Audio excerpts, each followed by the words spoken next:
Network.com.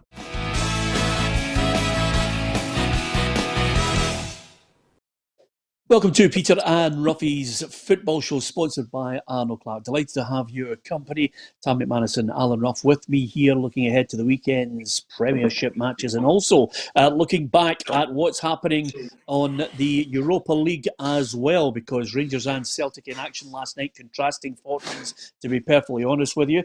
Let's kick it all off with that impressive result, Roughie, from Rangers last night. Scott Arfield with a great winning goal, 3-2. They're now into the last 32 with a real opportunity of playing one of the big guns, although if they win the group, they would maybe avoid some of them.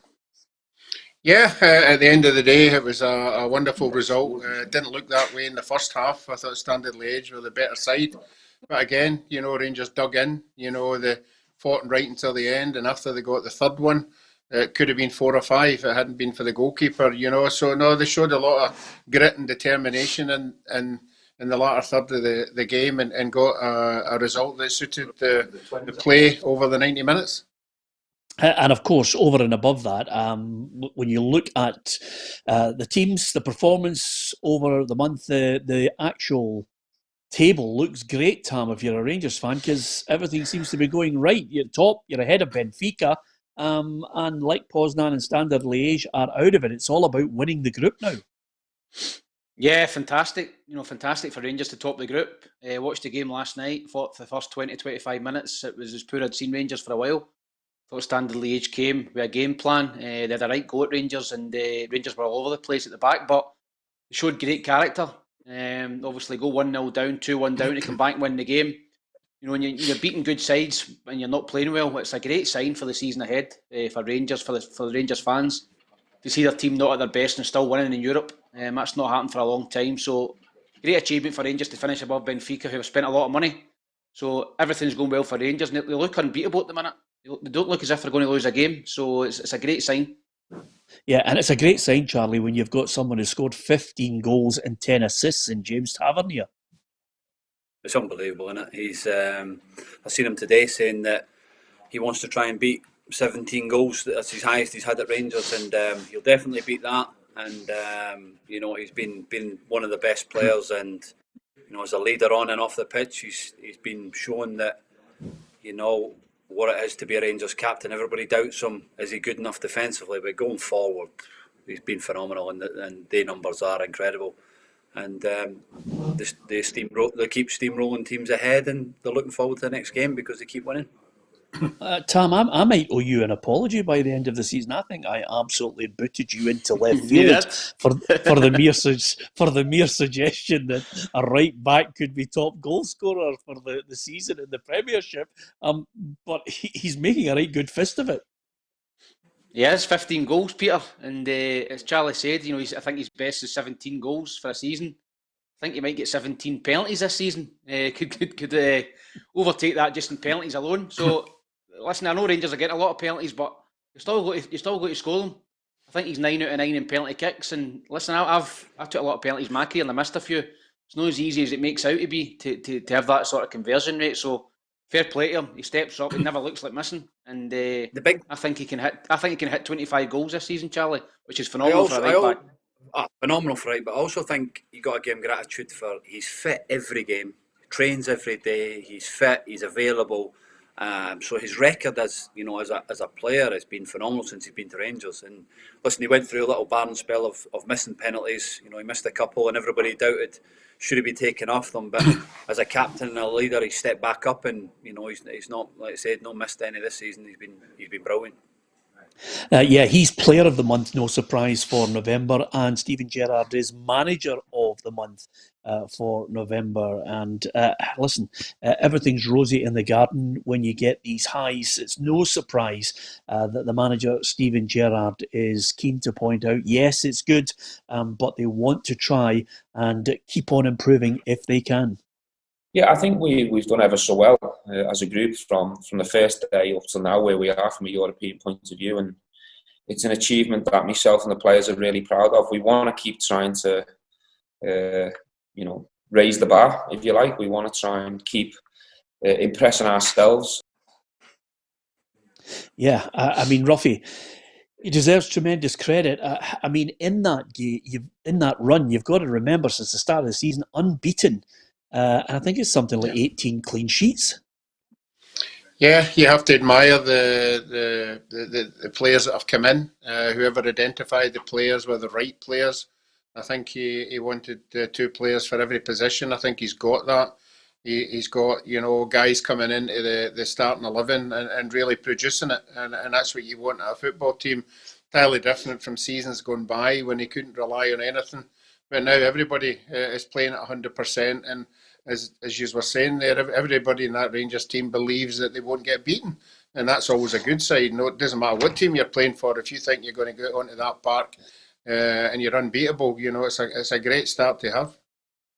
Yeah, absolutely. Well, I mean, listen, the other great bit of news for Rangers fans, certainly for the board as well, is this is the first time that Rangers have actually gone ahead of Celtic as far as revenue coming from the European football. They'd love the 10 million from the fans being in the ground, but they've taken more money than Celtic on their European adventure. So that is heartening as well for the Rangers coffers. And I've just read this news just coming in, Charlie, that they have won the Bake Off and they've won Strictly as well, even though they're not taking part. I mean, they might as well get in for everything. They're winning everything at the moment. It's all, there's no negatives. Absolutely not. You got to enjoy it because there's been plenty of negatives over the years. Listen, Rangers at the moment are they're in a bubble that they're enjoying. I think Ross Wilson's obviously got to get a mention with this into this as well because he's come in as sporting director, you know, and stabilised the club in the background, but also the players and the quality. Listen, they've had some investment which he's not had for a number of years. Listen, the manager has been backed. He knows that, but you know, you're only as good as recruitment, and they've recruited well in the last, you know, couple of seasons. When they first come in, obviously they turned a lot of players over, but now they've got a steady squad. And he said, I seen today that there'll be more going out than coming in. So, you know, like you say, when you start getting a good team that are winning well, you only have to tweak maybe one, you know, 2 positions in this window. If they finish first, Tam, is it a Real Madrid, a PSG, or a Manchester United that they want? Is that really what they'd be licking their lips about if they were, you know, that kind of a stature of club? Yeah, I think they do. I think Rangers have obviously been in the doldrums for so long.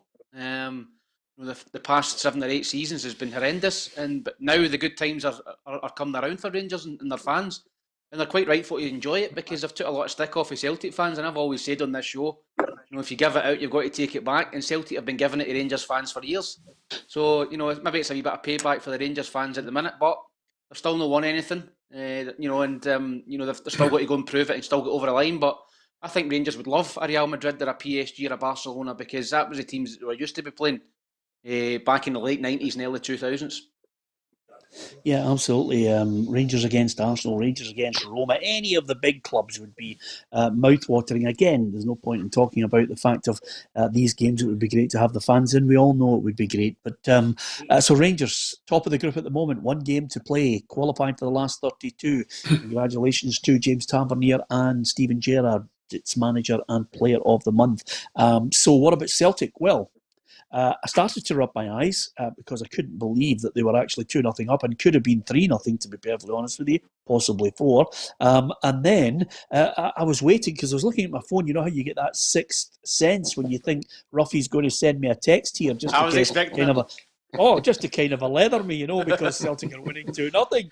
But, Roughie, luckily for you, you stopped short because the old problems surfaced again, and suddenly Celtic's defence calamitous. Yeah, I think if you sit back and look at the 4 goals, the first one, I'll go through them. The first one, I don't know what Scott Brown and Callum McGregor were doing at the end of the wall. I just haven't a clue.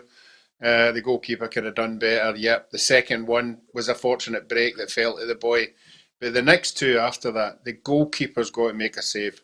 Any other goalkeeper, any other Celtic goalkeeper in a European night, whether it was Foster, whether it be Bain, whether it be Craig Gordon, would have saved at least one of these goals at the end. You know, it's just I haven't seen him making a save. He hasn't got any authority in the 18-yard box at all. He's looking about now, blaming everybody else in front of him. And it was poor. I think the fourth one, maybe if you were to really look at it, the fourth goal took maybe a wee bit of shine. A 3-2 defeat, you maybe have looked at the scoreline and that and went, well, maybe that's a wee bit better. But the 4-2 just made it again, everybody analysing another, 17, 18, 19 goals in the last 4 games. So, no, defensively it hasn't improved. But as a manager, Neil Lennon will have to look at it and pick out some positives. Maybe it'll be 2-0. It could have been 3-0. But could have been, isn't it going to save them? They need to go out and start winning games. Yeah, well, he still got to the cup final, according to you. I'm going to say something which I'm not quite sure will happen at Celtic, Tam, but in my view, as far as the goalkeeping position is concerned, I think it's £5 million which has to be called into question. I think if I were Celtic, I would wait for the January transfer window and go and try and get Fraser Foster back to Celtic from Southampton, pay them the money, except you've made a £5 million blunder, and get him back. He's kicking his heels on the bench. I think it's that critical for them. Could even try and get him on loan, Peter, even if it's not obviously a permanent deal. I think even if you try and get him on loan, because I think Barkas so far, as Roughie said, I've yet to see him making a save. Everything goes through him. Even the goal in the Old Firm game, the header, I think it was Golson, goes through him. The third goal last night, it's a great bit of play for the winger for AC Milan. He cuts inside, but again, he could save that, parry that, get something on it. Everything goes through him. He's like a human parliament. So for me, he's a bit of a busted flush at the minute, and you've got to look to try and get somebody else in. Yeah, that means now because he comes from Greece, I'll have to explain to him what being a human parliament is all about. It's a great way to sum it up, Tam, to be perfectly honest with you. And of course, the one thing about managers, when it's not going right for them and there's just defeat after defeat, or the results and the pressure starts to intensify, they start to paint pictures that no one else can see. Here's Neil Lennon. We looked at a good team tonight. Body language was good, attitude was good. We come off the back of a bad result at the weekend. I think the scoreline doesn't do us justice, but we have to take the positives. I've got to be happy with a large part of the game. I don't know what he's talking about, Roughie. You looked a good team for 15 minutes, but for the rest of the game, you have to analyse the goals and seriously look at what could be prevented. And there were wee bits during the game, but from the other games that we saw, he has got to look for the positive side. He has got to say it's better than what it was, but because that was a quality side. I mean, I think they could go a long way. I think they really could. But no, for me, it was 20 minutes and then same old. After that, if you look at the goals, yeah, there were good bits in it, but I think again there was more bad bits than good bits. Yeah, and the defence, we've already slaughtered them, basically for their inability to defend. But there was one moment in the game, Charlie, where I watched Christopher Ayer from his own half drive forward past the halfway line, past about 4 AC Milan players, and I actually was waiting for him to do 4 step-overs, a triple salto, a back flick and an overhead kick into the back of the net to try and secure his own move to AC Milan. When he was going past the players, I'm thinking, now, is he going to do something here that's going to end in a wonder goal for Celtic, or is he trying to play out of his skin to secure a move? It was getting that bad. Looking for any kind of positives in the game. Ayer is one of those people in my mind who is not defending properly. No, listen, it's night and day from last season to where he was. Not doing the basics right, and I said earlier in the season when I first joined, and I got crucified for it. He's not at the level of where he should be or where he was before, and when you're going through a bad patch, you just get the basic, do the simple things, and yeah, okay, it looks good going past 3 or 4 players. That's not your job, not to concede 17, 18 goals in 4 games. That's your job, is to keep clean sheets and get back to that, the basics right. And at the moment, everything is going against Neil Lennon. Obviously, the interview and that, he's got to pick trying to make positives to to keep everybody on the front foot and look forward to the next game. But at the moment, they're having a tough time, and it seems that everything's going against them. And it's a tough place to be at the moment for Celtic Football Club. But listen, I honestly think they'll bounce back at some point. They will do. They've got good enough players, but it's just when. And you talk about signing Fraser Foster. It might be too late by that time. Yeah, it's a good point you make, Charlie. And the players are getting a little bit tetchy when they're criticised. Here's Near Beaton. I think we always play for the manager, and it's been like that for the last 7 years I'm here. This is just a nonsense for the outside, for the media. I never heard about any player that don't play for the manager. It's impossible. We all have a good connection with him, and we at the end of the day we play for ourselves as well.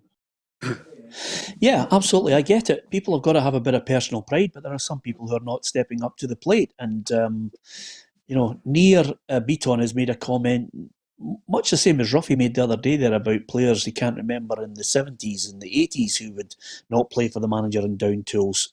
It happens. It happens across every decade, Tam. That's what happens with human nature. If you've got your own agenda, suddenly you don't put yourself that extra yard in there. You don't cover that run. You don't put yourself in a difficult position where you might get hurt to score a goal or block a goal.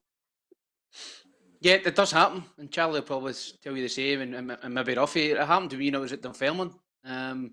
We get relegated from the Premier League under Stephen Kenny, and the first division the following season. We had a disaster of a start, and there was 5, 6, 7, 8 players in that dressing room who wanted Stephen Kenny out the door, and I felt as if they stopped playing for the manager, stopped playing for the team, and it happens everywhere. And I've done it as well. I've done it at a club as well, where the manager doesn't rate you, don't like the manager, the things you're just not going to. You've got to have a connection with the manager, and I don't think that Celtic players have got that at the minute, and I don't think that every single player in that Celtic team just now is playing 100% for themselves and for the club and the manager. I don't think it's happening.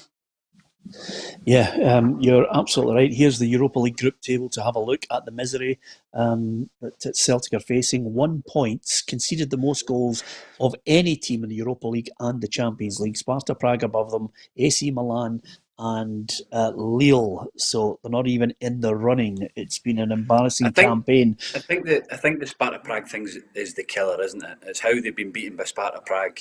Who, listen, Celtic should be in. But if you look at that group, Celtic should be finishing third. They're the third best team. Lille have spent a fortune. At worst, Lille have spent a fortune. AC Milan, with their history and the players that they have got, you'd expect them to be up there anyway. But it's the two Sparta Prague results that everybody that'll look at Celtic and think, hold on a minute, what's going on here? So, listen, it's interesting times. It's tough times. But that's what happens when you play for the old firm. You play for one of the biggest clubs in the world. Yeah, you say it's the Sparta Prague games, Charlie. That merely was compounding the misery at that point, home and away. From the start of the season, as I think Tam and I have mentioned, the only good 45 minutes was against Hibs in a 3-0 win. Every game that I've watched them, it's not the cracks were beginning to show. They were already even the Motherwell game. Even the Motherwell game that they won, was it 4-1? It was not as comfortable as everybody thinks a 4-1 result was. Yep, absolutely. Here's how the British teams fared in Europa League competition last night. Celtic we know about. Leicester City beaten by Luhansk. It was 3-3 between Lask and Tottenham. Gareth Bale getting on and scoring actually a goal from the penalty spot. Rangers with that 3-2 win against Standard Liège. It was Molde 3-1 against Dundalk. And Arsenal 4-1 against Rapid Vienna. The significant thing about that result was Mikel Arteta delighted to see fans back in, albeit 2,000. Very special and delighted to have them back. I think they made a huge contribution. We had 2,000, but they looked like many more. They were really supportive with the team. They were very encouraging to the team. And I think the lads were saying here that it makes a huge difference to feel that support and energy from them. And thank you so much for them to come in and support the team. Yeah, good to see fans back in. Did you? I don't know if you've seen it. Did you see the Charlton video? Obviously, there was fans in at the Charlton game. They got guy that beaten, the walked fans out. were booing them off. Aye. Was There's this- a guy 10 walked months out. to get to the ground. They walked out. There's a guy. There's a guy They were who. booed off. There's a guy who left early. A guy actually like. That's right. I don't know if he tweeted or something. He left early away for the game because he got beat. Yeah, but that's the. But do you want me to tell you something? Amazingly, and this is the key element of this. For thoroughly decent fans, Roughie, who go to football, they want to shout. They want to get rid of the anger and the stresses of their work. They enjoy the entertainment of football, providing they keep it within the parameters of decency. They want to go through all the emotions and have a good moan with their mates. And then, as Charlie said, some want to get up and leave because they can go and tell their mates, "Oh, once the third one went in, I left with 5 minutes to go." That's what happens, isn't it? Yeah, I mean, I think this whole pandemic has just made us realise that football is all about supporters, good or bad. The banter that goes on between two sets of teams, and it doesn't matter what number it is, whether it's 100, 200 or 20,000 or whatever. You know, they make the game. They make bad games, good games, you know, just with being there and being vocal. And Arteta's right, you know, I mean, 2,000 in, you know, I think that holds about 70, 80,000, but when you're winning and you've got 2,000 supporters behind you applauding everything you're doing and every movement you make, footballers are no different from anybody else. You react to a bit of praise and it makes you play better, you know, and even 2,000 I think would be a big difference for having nothing in at all. Yeah. Apologies to Paul Baird on Facebook, who sent me a message saying, "Peter, you are aware that Dundalk are Irish." Yes. So we gave you the British clubs and a scoreline from Ireland as well. My apologies. Don't get that one wrong, no, Pedro. No. I mean, well, with all due respect, I said here are the British clubs, and up came the graphic, and it included Dundalk. So I didn't. He's put the graphic throwing together. somebody under the bus. I'm throwing somebody under the bus, but anyway, Paul, I get your point. I make no apologies for including Dundalk in it. You know, they didn't get the win they were looking for, but they're there anyway. Apart from anything else, we like to keep you up to date with football right across the globe and include as many as we possibly can that are near our shores as well, Paul. Here's the Premier League for the weekend, the Premiership. This is what we've got to look forward to in the games coming up. Hamilton against Kilmarnock, Livingston against Dundee United. United with 9 players not available for that match, which has altered my way of thinking, and of course Tam McManus's. But Motherwell against Hibernian, St Mirren Aberdeen, Ross County against Rangers, and also Celtic against St Johnstone. That's what we've got to look forward to at the weekend. And of course, Steven Gerrard now from the highs of Standard Liège. He's well aware of what he's facing against a very confident Ross County team after that result last week. We know they're going to be an organised team. I think on the back of last week's fixture, they'll certainly have more belief and more confidence about them. So yeah, we're going to go up to Ross County with respect, and we're ready for a tough challenge. But what I would say is the focus is always on Rangers, and we couldn't be in a better place going into this game. Yeah, I don't think there's any argument about that. You know, they're on a high, and they'll go up there. And Sam, I think they're going to win it by a couple of goals. Yeah, listen, I think Ross County obviously played really well last week against Celtic. They will go into it with confidence, but I just think Rangers are looking so strong at the minute. There's so much hunger and desire amongst the squad. I think he'll probably shuffle it again and bring a couple back in that never played during the week, and they're still strong. So I would expect Rangers to go up there. I've got Ross County to score a goal. I think they've got a goal in them against Rangers, but I think Rangers will be too strong and win 4-1. Oh, so you've got Ross County actually getting a goal. Charlie, I haven't got Ross County scoring a goal, have you? Nah, no chance. I think Rangers could be a little bit. There'll be a couple of changes, but nucleus of the team will probably stay the same as it was last night. I think Rangers will win this 2-0. Yeah. Roughie, you haven't had Ross County to score a goal in 10 years because you've got a bee in your bonnet about Ross County. So what's your prediction on this one? I don't think they're going to score a goal at the weekend either. Although Rangers lost a couple of bad goals last night, that was against a quality side. But in the Premier League, I don't think they're head and shoulders above everybody else just now. So I think they'll go there and I think they'll win 2-0 as well. Okay. Have you written all your results down, Roughie? Yeah. Yes, I have. Yes. Yeah, you have. Send Okay. us them later. Are you Yeah, 2-0 as well? Yeah, well, I am 2-0, but the Okay. problem with you is we've all submitted ours. I sent you the text an hour ago, and obviously you just blanked us so you could do a bit of spread betting, or as Tam and I like to call it, cheating. Celtic. Don't you talk about cheating. Rat bag. Celtic against St Johnstone. It's fantastic, isn't it? Celtic against St Johnstone. Now, I watched Callum Davison sit behind me in the Ross County Celtic match in the Cup. He'll be looking at it, looking at the way they set up. Will he take a leaf out of their book and possibly try a similar situation? They're certainly playing better, Tam, St Johnstone. Yeah, I think it's a really, really tough game for Celtic. I think St Johnstone are 10, maybe 11 games unbeaten. I was really impressed with them a couple of midweeks ago against Hibs. I thought they should have won the game. They've got plenty of pace in the forward areas. Ali McCann, O'Halloran. I think they can hurt Celtic, but I just think Celtic will nick it. I think it'll be a nervy game.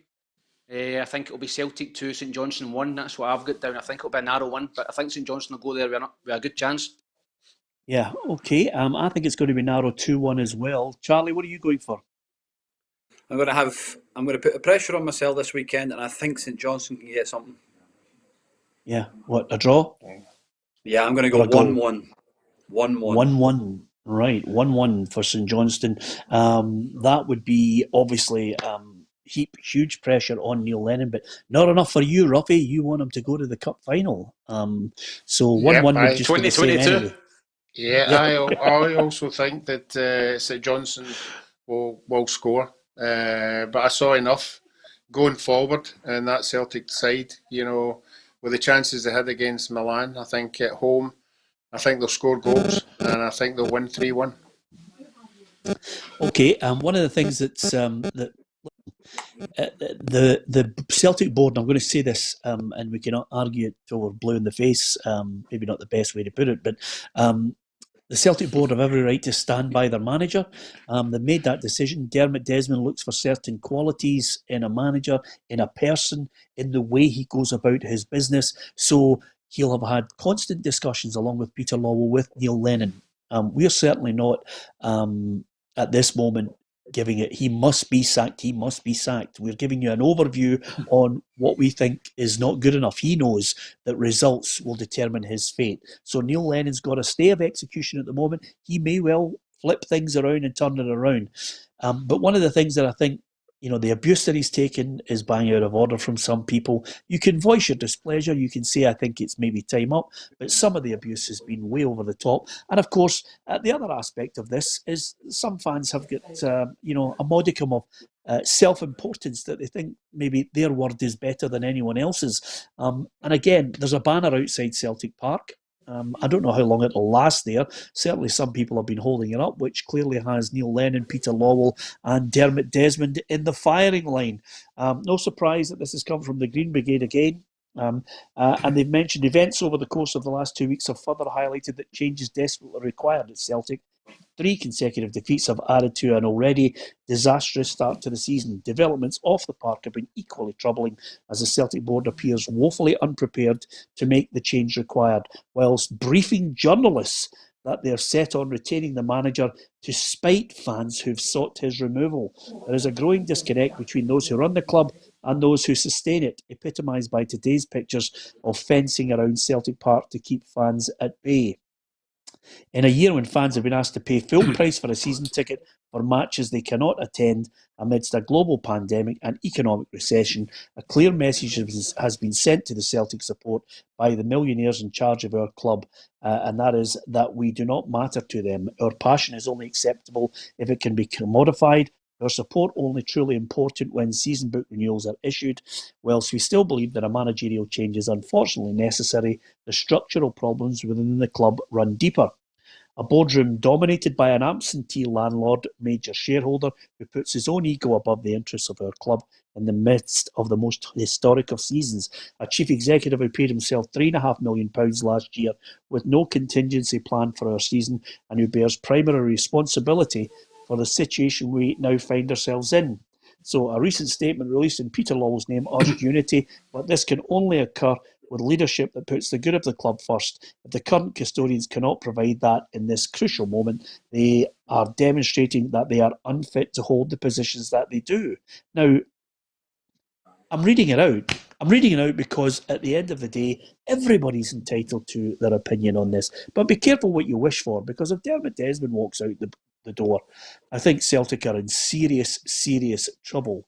Some of the points in there are just absolutely ridiculous. The thing that I think is pertinent to all this is the manager's just not getting anything out of the side. Now, if you want the manager to go, everybody's perfectly entitled to their opinion, Tam. But some of the criticism in there, I think, is quite frankly absurd. Yeah, listen, we've spoke about it before. Listen, fans are entitled to their opinion. I don't agree with the banners. I really don't agree with that. I think that's wrong. And now, we spoke about it last week, the more it goes on with Neil Lennon not getting results and keeping his position, the attention start to turn towards Peter Lawwell and Dermot Desmond, and that's the latest banner. You know, the longer they leave it and they don't remove Neil Lennon, the supporters are going to start targeting them. And I think that's what's happened today. But to suggest, Tam, that the board are doing it to spite fans who've that's nonsense. Gone out. That's ridiculous. I mean, honestly, do you think grown businessmen who have operated at the top level, I mean, like him or loathe him, Peter Lawwell is one of the best chief executives in the country, in the UK, because quite simply, you only have to look at what they've done over the last 10, 15 years. His record speaks for itself. They've been successful on the pitch, Peter, and they've made money off the pitch. So I don't see why you can argue with that. They're talking about Peter Lawwell's made £3.5 million, yeah? That is bonus payments of getting Champions League football. Absolutely, you should be getting that. He runs a huge industry of football. And if they two lads had to walk out of Celtic Football Club, Celtic would be in a bad situation. I think the statement's embarrassing for a small minority of Celtic Football Club fans, is the Green Brigade. Small minority. The rest will be embarrassed with that statement, because that's not how Celtic deal with things. Yes, listen, they're having a tough time and everybody can vent their frustration, but to mention about Dermot Desmond and Peter Lawwell, who have done an unbelievable job at Celtic, I think is incredible. I think these people of the Green Brigade have to have a look at themselves, and they're letting Celtic Football Club down. I wonder, Roughie, was he an absentee landlord when they were winning 9 in a row? Oh, you're right. You know, I think we all know that the Green Brigade brings something to the club in the stadium. The way they're vocal, they get the place absolutely bouncing. But I'm sure if you were to do a survey, a lot of people wouldn't go along with the principles that they hold and certain views and things that they do throughout the season. They are an asset to the club in some bits, but when they come out with things like this, I'm sure the majority of Celtic supporters would not agree, you know, with that statement. And unfortunately, that's where the club is just now. But as Tam said there, the only way they go away is if you win games, and that's part and parcel of football. So if they stop winning games, these kind of statements look stupid. Yeah, and can I clarify and just offer a sense of balance on this? You know, whether you're a member of the Green Brigade or not, everybody has a right to put across their opinion on whether the manager should stay or go. You know, and the statement that they've come out with as a group is basically because, and I think Peter Lawwell has a bit of a case to answer on this, is basically when they misbehaved before and they've had some really unsavoury banners, they banned them, didn't they? Yep. And he let them back in. So they should. And by letting them back in, obviously their own, in their mind, their own stature, importance to the club was elevated. But I find this negative. I find it disruptive, divisive, and at the end of the day, Dermot Desmond and Peter Lawwell will make their call. They will stand or fall by it. But in this season of all seasons, where I said it would turn poisonous, Roughie, it is turning poisonous because the second team, you know, whether it was Steven Gerrard or Neil Lennon, was always going to be calls for their head because of this obsession with 10 in a row. When it's either won or lost, life will go on. I mean, it's absurd. Yeah, it is. When you put it that way, it is, because if Rangers do stop the 10 in a row, they should celebrate, and quite rightly so. If Celtic lose the 10 in a row, as you said, football will go on. There'll be a new season will start. There'll be a lot of disappointing Celtic supporters. quite rightly so. But that's part and part of the football. You win things, you lose things. You've just got to get your head round it, and possibly maybe 10 in a row in some people's minds have just been too much, and it looks as if it's too much just now for some of the Celtic players to get their head round it. But you're right. There's more. We've said it in this season more than anything else. There's more. There's more to football with everything else that's going on round about. So this might be another thing that there's maybe just too much pressure on. Yeah, and Peter. Gary McPherson has just put a message out saying, Peter, you are blinkered. Gary, if you give us any kind of opinion with some substance to it, we'll be more than happy to read it out rather than just a throwaway statement on this one. Everybody's entitled to whether they want Neil Lennon to go or not. Some have been abusive, some have been bang out of order. Some of the points in that statement released there, I just think they're absurd. Give us your opinion, Gary. Peter, we'd rather have that. do you think that there was a sense of a formality among Celtic supporters that Celtic would do 10 in a row? As if it was a formality, as if they were going to do it. You looked at the mess that Rangers have been in for a number of years, the strength that Celtic have had financially over Rangers. A lot of Celtic fans just thought 10 in a row was an absolute certainty. It's a formality. Rangers are gone, and now you see a strong Rangers. I think that's a big part of it, where Celtic can't believe that they're going to possibly blow 10 in a row with the gap that was between the clubs when Brendan Rodgers was there, in particular. The gap between the clubs was massive, and they've not kicked on from there. Rangers have got stronger, and Celtic have been stagnant. So I think that's a lot to do with it as well, that a large percentage of Celtic fans thought 10 in a row was a certainty, and they'd already celebrated it in their minds. You're absolutely right. You're 100% correct. There was an overconfidence about Celtic fans ahead of it. But by the way, can I just say, Charlie, with all due respect, Celtic are able to outspend Rangers to go and get players that they wanted. They had a squad there that had just won the 9th title in a row. If anything, and this is a criticism which it could be down to recruitment, it could be down to board decisions, whatever, could be down to the manager as well on this, but there have been decisions made which are open to criticism. The recruitment policy has failed in the last 1-2 years. People can highlight all the good big sales, Moussa Dembele, Virgil van Dijk, but the recruitment in the last couple of years, Charlie, has been suspect. Yeah, but even going back to when Brendan was in charge, not every signing Brendan's worked. Brendan had spent a lot of money on players that never produced either. So that was an issue, and there has been an ongoing thing.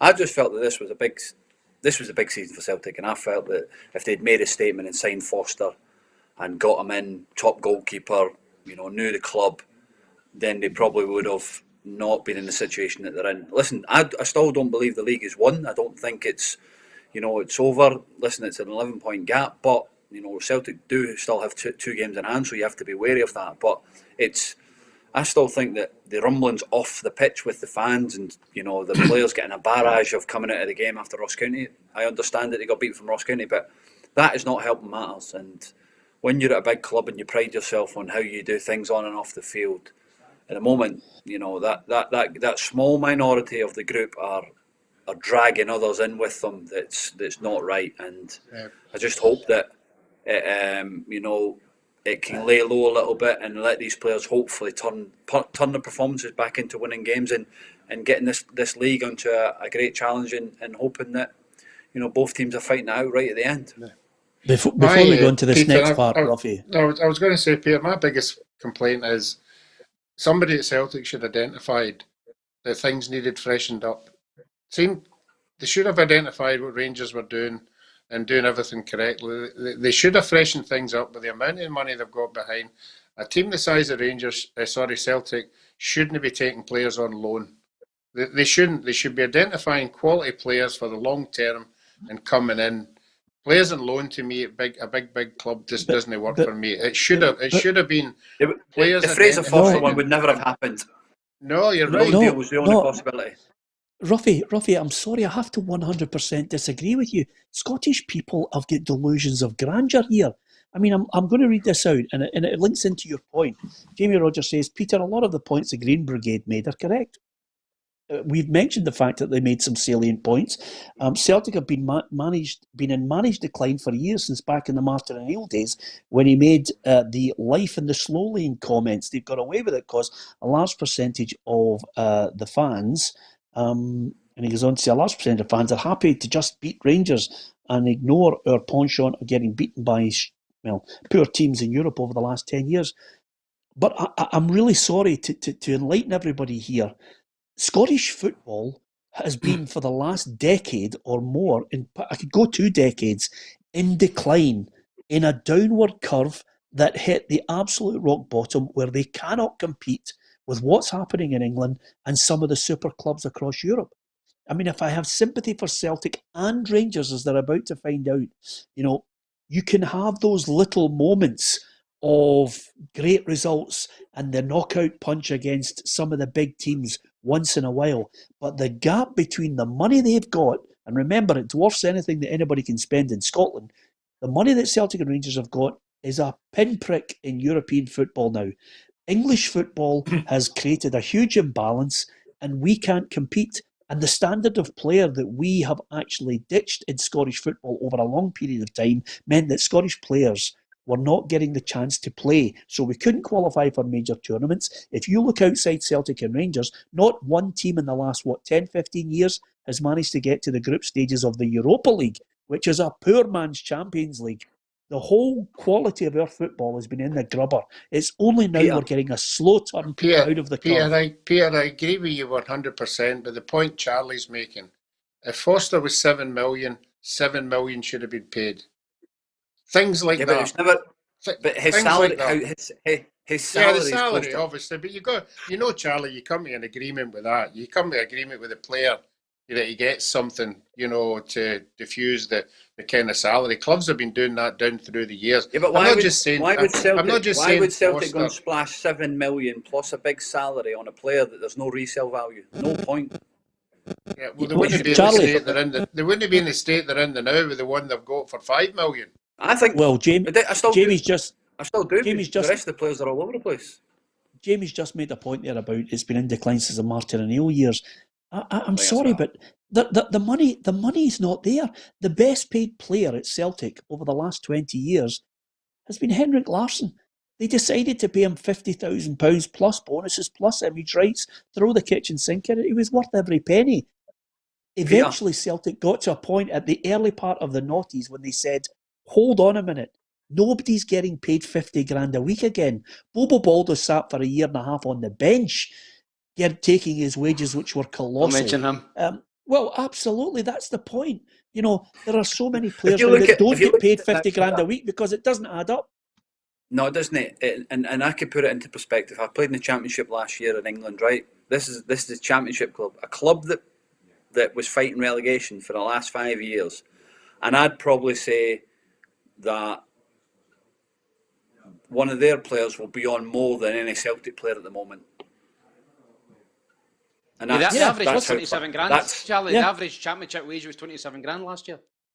Yeah, but I'm talking about one player that average 27,000 a week. That is incredible. Yeah. And you're saying Celtic, they've been spoiled. They've been spoiled for years. That's absolutely the issue. And the biggest blunder they've made, and Ryan has just mentioned it. Ryan Callum makes a great point on Facebook. One of the biggest blunders they've made. They could have got John McGinn for £3.5 million. Then he wanted to do the deal. They didn't want to do the deal. That was incredible. Why did Brendan I was saying for about 18 months watching Hibs, John McGinn. Why are Celtic not signing John McGinn? Yeah, it was a no-brainer. It was incredible. There's been they paid $3 million for Kawasi. They've made mistakes. They've made huge blunders. They have to hold their hands up. Everybody makes mistakes in life, but that within those mistakes, Roughie, they were still winning 9 in a row. The problem now is Rangers have slowly crept up and they have been complacent. Not getting away with the mistakes now. They're not getting away with them. Listen, Hamilton against Kilmarnock. Aki's sit bottom, Roughie. I know you think, though, you want Brian Rice to get a great win the other day. Oh, brilliant win. But Roughie wants him to get a 5-year deal. No manager's getting sacked on Ruffy's watch.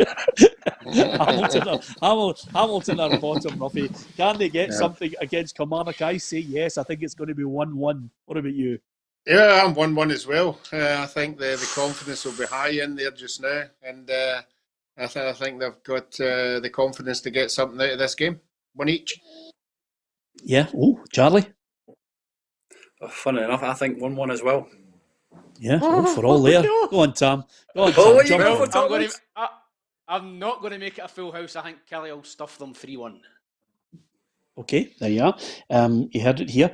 Okay, as far as Kelly are concerned, listen, they're just in 7th place in the table. They could be pushing for top 6, but as ever, Alec Dyer, he's got a sound head on those shoulders. He's not jumping the gun just yet. I think the first thing is to obviously take each game as it comes and work hard and try and get as much points as possible. And then after that, after you get to a certain point in the season, you'll realise that you can either go, yeah, we got a chance, or no, we're going to be, sitting mid-table or fighting relegation. And that's until I get enough points on the board. Do you know what I mean? But at this present time, like I said, it's going all right. That's Doing well, Alec Dyer. We've all worked with different managers and different approaches. I'd love to see him coming into a dressing room if they get beat 6-0. To see if he's as laid back as that, and he's very nice, and very articulate. I'd love to know if there's another side of that guy. Well, I'm sure Alec loses the heat from time to time, Tam, but he's fairly laid back about it all. He is. I like listening to him. I think he's brilliant. He's very, very calm. Thinks about what he's saying, and he's doing really, really well for Kilmarnock, and the Kilmarnock fans love him. So, as I said, I think Kilmarnock will beat Hamilton 3-1, even though Aki's had a great result yesterday, 3-0. Yeah. Before we talk about Dundee United, is there any chance you could tell your agent, Big Herman Munster, to keep quiet while we're on air? I just thought I'd mention that, by the way. No, I tell him now. He's the only guy I know that was brought up in a helicopter. He just shouts all the time. I can hear him in the background. It's unbelievable. Oh, no. He's got foghorn voice, he is. Yeah, absolutely. Listen, Dundee United, they've released a statement, 9 players out, which is why Tam and I have gone for Livy to win this one. After discussions with the SFA and Tayside Health Board, we've been advised that our non-playing staff who've been self-isolating should continue to do so. Our Academy Head of Tactical Performance, Thomas Coates, and other Academy staff will lead the team for Saturday's game against Livingston. Furthermore, 9 members of our squad are now self-isolating as a precaution due to having close contact with medical staff at the HPC at St Andrews.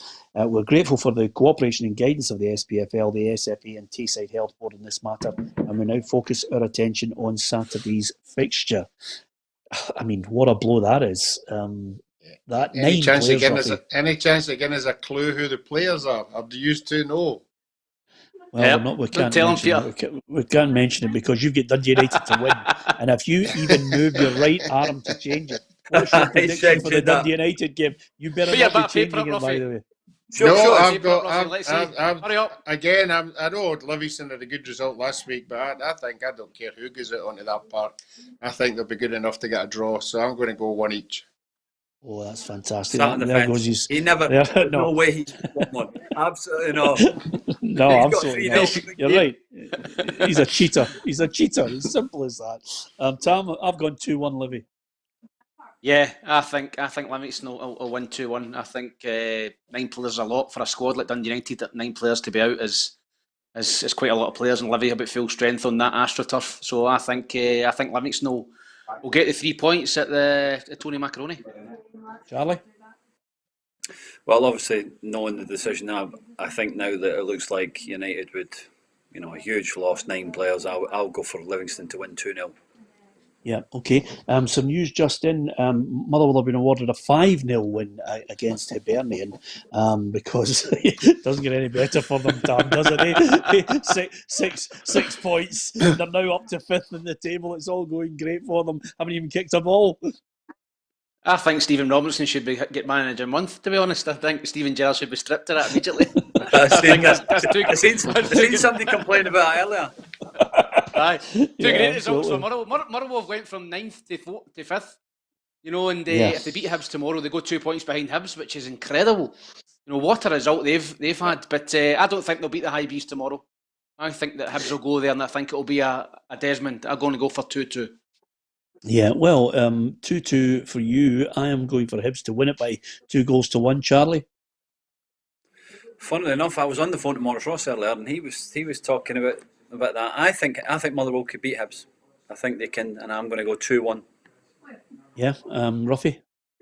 No, I think Hibs are good enough, and surprised Tam's not mentioned that centre forward. I can't believe that. Is he getting the 2 goals? Yeah, Naismith with a That's double. right. I get bonus points for that, no? No. I think Hibs will win. Again, I'm going to agree with Peter. I'm going to go 2-1. Yeah, Defence is of a worry course. for me, Tam. Yeah, it could be interesting to see how it all pans out. But as far as Jack Ross Because is the start of the concerned, season, they were sorry, it was funny. At the start of the season, they were solid, weren't they? And it just seems to have flipped they it were. away. They need to get back to basics and defending for the front, I think, as a team. And yeah, absolutely. Obviously, they got a good clean sheet last night against the mighty Dundee, so that should give them confidence. Yeah, Last well, night? I was in last night. Last week. Yeah, absolutely. Hello, you know the Beatles are split up, Tam, don't you? As far as the defence is concerned, yeah, it's getting a little bit shaky in the back line for Hibs. Maybe a banner outside the stadium will bring the solidity back to that defence. Only time will tell. And what about those 3-0 wins for Motherwell? Here's what Jack Ross had to say about it. The punishment that those clubs have been given is befitting of the breaches. Simple as that. And the SPFL have deemed that it is a fitting punishment. We all have to adhere to that in terms of places within the league, but certainly from my point of view, I don't agree with it. I think it's a disappointing day for Scottish football that we've got to that point. I find out how many times a team wins by 3 goals in the Scottish Premiership, especially if you take outside the Old Firm. How often does that happen? I would imagine in terms of percentage-wise, much less than perhaps a 1-0 scoreline or a 1-goal winning margin. Yeah, I tend to agree with him on that point, Charlie. Do you not? Yeah, no, I think the punishment is right, and what's happened, the two results for Motherwell and 3 points, 3-0. But let's move on from it. Everybody knows the situation now. Dun United are in this situation. What's going to happen to them?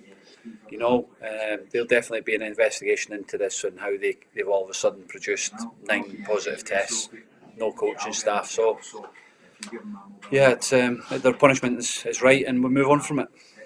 Yeah, St Mirren against Aberdeen. I'm quite loath to tip Aberdeen at times because they do, from time to time, blow everybody's coupon. But I'm going to suggest that St Mirren will lose this one by 1-0 and just compound what is a miserable week for Jim Goodwin, having to deal with all the questions going on about the audit and the investigation. Tam? I think Aberdeen will get revenge for the cup game. I think St Mirren 1, Aberdeen 3. I think St Mirren have got Ferguson and McCrory back tomorrow, and I think that'll be a massive boost for them. So I'm going to go 3-1 to the Dons. Roughie? Yeah, I don't think Joe Lewis will make the same mistakes. He's had a fantastic season. I don't think he'll make the mistakes he made the last time. With Tam, the players coming back as well, I think Aberdeen will win 2-0. Yeah, okay. Chaz, did you give us your prediction there? Yeah, no, I'm the same with Roughie. I'll go 2-0 Aberdeen. Yeah, of course, Jim Goodwin was quick to point out at yesterday's press conference, his team have actually produced some good performances this season, and of course it's always nice to see young players getting a run out. You know, it's something that I'm really big on as a manager, you know, trying to obviously promote from our own academy is vital to our club, but you know, from my own point of view as a coach, you know, I love giving young players the opportunity. I love working with young lads and trying to help them improve and to progress. And, you know, I've done that from my days at Alouette, and I'll continue to do that here. Yeah, well done to Jim Goodwin on that. We need more of that from managers. A lot of time for Jim Goodwin. Like him as a person, and still doing a good job there at St Mirren. Neil Gray's got a point which I thought was pertinent to read out. Roughie, he says, if Celtic or Rangers had been in the position of St Mirren and Kilmarnock and had games off, would they get a 3-0 defeat, or would the SPFL turn a blind eye as it's Celtic and Rangers? Well, if they break the rules, I would like to think, you know, that the rules is the same for everybody. And if you prove that they broke the rules, I would like to think they'd stand firm on that, and they would get what was coming to them. Yeah. I'll answer that, anybody Peter. think? No. Go on, Tom. No? No. No, well, either because they'd be able to field a team. Yep. You look Or at they would Dundee cover it up United's team. somehow. You look at Dundee United's team tomorrow. It'll be full of kids, but they could still field the team. You know, Motherwell and St Mirren and that are complaining saying they couldn't fill any team. The Old Firm could fill a team even if it was with kids. They wouldn't get the punishment. I thought the scenario was if they found that players were sharing cars and whatever, that's why the games were cancelled. Would anything be done to them? I would like to think it would be. That's the overall penalty, but Tam's just said no, they wouldn't. But if you look at the Old Firm or for example Rangers at the moment, they've had one. Obviously Hollander's out at the moment, but I don't think that's done to because of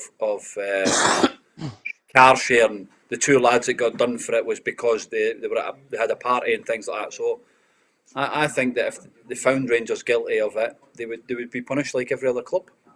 Yep. Well, Neil, we gave you your answer on it. We're going to a couple of things I want to talk about. I'm amazed, and at your age, it's not too far away from you. I'm amazed West Ham haven't actually entered into talks with David Moyes at the moment. They're waiting to see the full impact of COVID, but I think he's done a fabulous job. No, he's. I keep asking him the question every day: are they going to offer him a new deal? But listen, I think they're just happy on what they're going. He's stabilised the football club, get an opportunity to go back into the Premier League. It's a good club, and at some point, this is just my opinion. Some point they will open negotiations because he deserves it. They're in a great position. If you looked at the fixtures when they come out at the start of the season, it was a tough run. And to come out with the amount of points that they have and the performances they've had, they've been brilliant. So it'll be good news if they gave him a new contract because he's done a good job there. Yeah, he has. Exceptional job. Roughie, I know you're not fans of VAR. I noticed in an article today, former referee David Ellery says VAR works and it might take 10 years to perfect and be accepted by football fans in England. I think that's too long. It's far too long for everybody. It's too long for you, Roughie. It's been tested. I'll still be a bit. Don't worry about it. I'll still be hitting that tennis racket a bit. If you've got the right partners, you hang on in there. Oh yeah. Oh yeah. Blame It's your partner. His partner's the problem, isn't it? Aye, but I think it needs to get sorted now.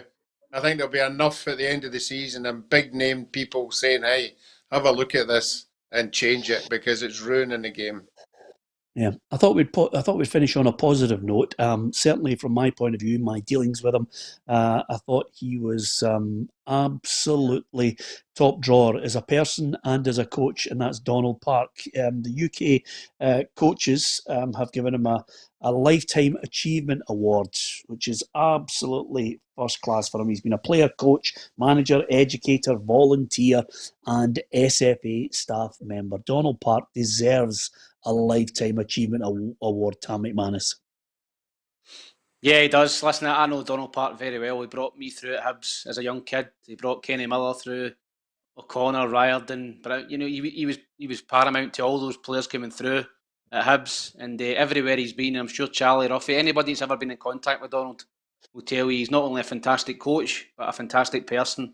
Also a guy you wouldn't want to get in the wrong side of, because I've had some of the worst bollockings in my career off of Donald Park when I was at Hibs as a young boy. So you know where the line is with Donald. He's straight as a die, and he's a fantastic coach. And I was really pleased when I seen that last night. He thoroughly deserves it. He's a real gentleman. And you can tell I'm of that age, Roughie, where I remember him as a player for Hearts as well, and I thought he was a good player too, good centre forward. Yeah, played me at Partick Thistle. He was at Partick Thistle for a couple of years. Was it dirty, Roughie? He used to put his foot in, and he was quite. I heard that. But no, Tam's right. He's infectious. He's infectious. It doesn't matter where he's with the Scotland full squad, the under-23s, the under-18s, the under-17s. He's been everywhere. He's done it, and I don't think, as Tam said there, I have never ever heard anybody saying a bad word about his coaching or his personality or anything. And that's just a sign of how good a guy he is. Yeah, I'm sure in the middle of a pandemic he'll be delighted, Charlie, that Roughie says he's infectious. I mean, it's just fantastic, isn't it? What a tribute to the man. Yeah, it's unbelievable tribute from him. But what do we expect anything else for Roughie? But listen, I'm fortunate enough that I've been on the licenses with him and all that, and just you get what you see with him. You know what I mean? He could be a grumpy old man at times as well. Don't let him forget about that. But he's a great guy, and I think maybe on PLZ we could start a petition for a little New Year's honours list from the Queen, a little, something like that, because I think he does for Scottish football what he's done for Scottish football, and definitely deserves something with high recognition, definitely, because he's a great guy and phenomenal. Well, there you are. There's your headline, Roughie. Charlie Adam calls for Sir Donald Park. It's here. You've heard it here first. He's firing out honours right, left, and centre. Charlie's got the Queen on speed dial. Get her to Charles. Yeah, absolutely. Listen, we had a riot at the start of the programme. Let's not have one at the end on Facebook, because they'll be holding banners outside the PLZ studios. Anyway, apart from anything else, thank you very much to everyone for all their comments. It's passionate. It's football. Everybody's got an opinion. Some agree with them, some disagree. And at the end of it all, we love our game, providing we put our opinion over in a respectable manner.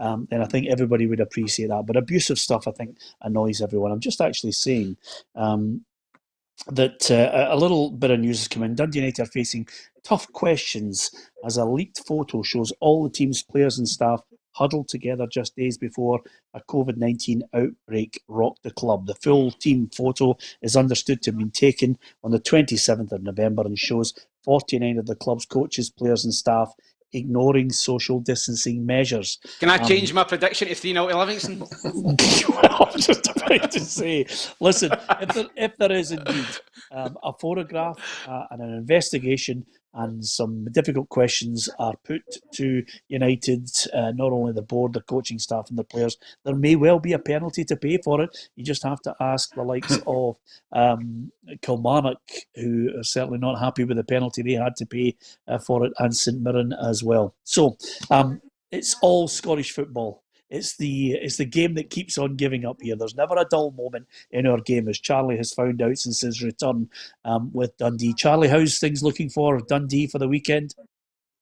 Tough game, home to Arbroath. They're not your normal part-time team. They're a good side. Dick's obviously got plenty of experience in Scottish football. It's going to be a tough game for us, but if we could take the attitude and the mentality we took into that Hibs game last week, then we should have enough quality to win the game. But it's easy talking. You got to go and show it. Yeah, absolutely. Fingers crossed. Yeah, he does need a result. I think you need a result, Charlie. That's what Tam's saying. We do. Yeah, we do. We need to win. Need to start winning games. Yeah, absolutely. I seriously do hope you win at the weekend because Roughie, Tam and myself have just finished our James McPake, Charlie Adam banner, and we will be heading up there to Dens Park if it all goes fair. Get them out. To be perfectly honest with you. You're one game away, Charles. We have our Patience is well ready. here. Absolutely. So just those two big ball faces with us holding the banner outside Dens Park. Get ready for it. Anyway, best of luck to you. Don't forget you can like, share and follow our programme on Facebook, and you can subscribe to our YouTube channel. You get it live on Twitter as well. What more can we say? And from Tam, Charlie, Roughie and myself, we've all been taking advantage of that little bit of the Christmas spirit. It could be a present for your best pal, your mum, your dad, your brother, your sister. We leave you with a little teaser. It's the perfect Christmas gift for your dad, mum, your brother, your sister, your best friend. The Legends limited edition series by sports artist Jim Scullion is available to order now. From t-shirt to canvas to prints, select your favourite legend of football. From Larson to Laudrup, Pele to Maradona, Messi or Ronaldo. Order your perfect stocking filler now by clicking on the link to own your very own limited edition legend.